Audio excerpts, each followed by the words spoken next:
আমি অনেক অনেক প্রতিবাদ করেছি। চিন্ময় কৃষ্ণ দাস জেলে, তাকে জেলে নেওয়া হয়েছে অকারণে। ওখানে এটা প্রতিবাদ আমরা অনেকেই করছি, শুধু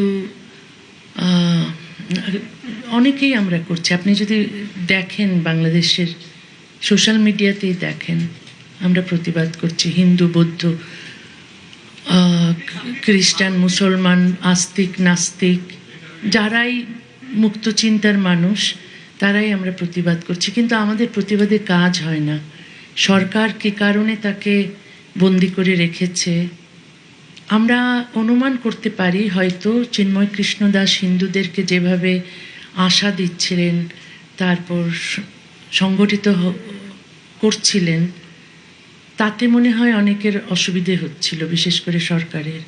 তো এই সরকাররা তো কখনো কখনো মুক্ত চিন্তার পক্ষে বা বাক স্বাধীনতার পক্ষে থাকে না, বলে বটে, কিন্তু দেখা যায় প্র্যাকটিক্যালি তারা থাকে না। তো এইসব অন্যায় তো করেই যাচ্ছে সরকার। তো আমরা অন্যায়ের বিরুদ্ধে তো এখনও আশা আছে যে অন্যায়ের বিরুদ্ধে প্রতিবাদ করার মানুষ আছে। এত যে ঝুঁকি নিয়েও মানুষ কিন্তু প্রতিবাদ করছে, তারা জেলে যাচ্ছে, তারা নির্বাসনে যাচ্ছে, তারপরও কিন্তু প্রতিবাদ চালিয়ে যাচ্ছে। বাংলাদেশের অনেক মানুষ বাংলাদেশের বাইরে থাকতে বাধ্য হচ্ছে, তারাও কিন্তু প্রতিবাদ করছে। তারাও এই ইউরোপে, আমেরিকায় বা অন্যান্য দেশে যেখানেই বাংলাদেশের মানুষ আছে, যারা মৌলবাদী নয়, যারা প্রগতিশীল, সবাই আমরা চিন্ময় কৃষ্ণ দাসের পক্ষ হয়ে বলছি যে তাকে মুক্তি দাও।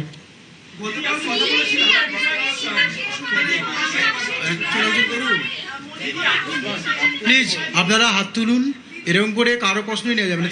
সত্যি বলছি, আপনারা হাত তুলুন, আমরা বলুন।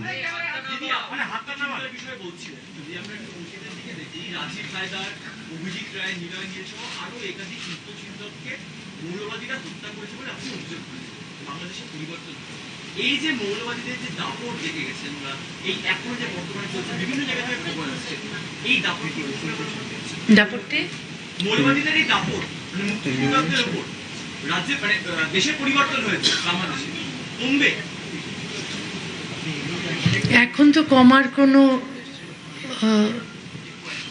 লক্ষণ দেখছি না, বরং বাড়ছে।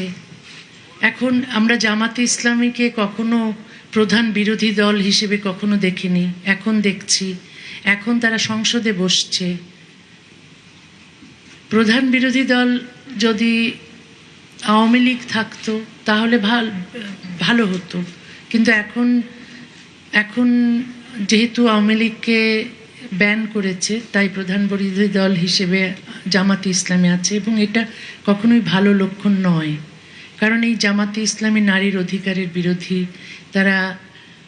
তারা সংখ্যালঘুদের অধিকারের বিরোধী, তারা তো সভ্যতা চায় না, তারা তো সেই সপ্তম শতাব্দীর আইন চায়। এই একবিংশ শতাব্দীতে তারা সপ্তম শতাব্দীর আইন নিয়ে আসতে চায়, শরিয়া আইন চায়। তো ওটা হলে তো কোনো সংখ্যালঘু ওখানে বাঁচতেই পারবে না, কোনো নারীও বাঁচতে পারবে না। তো সেই কারণে অন্ধকারের দিকেই যাচ্ছে। মুক্তচিন্তকরা তো দেশে এখন আর থাকতেই পারছে না, তারা মুখ খুলছে দেশের বাইরে গিয়ে। প্রচুর মুক্তচিন্তক বাংলাদেশ থেকে বেরিয়ে এসে এখন নেপালে থাকছে, কেউ ভারতে থাকছে। কালকে দুজন মুফতি মাসুদের সঙ্গে দেখা হলো, যিনি এককালে মুফতি ছিলেন, ইমাম ছিলেন, এখন কিন্তু নাস্তিক হয়েছেন।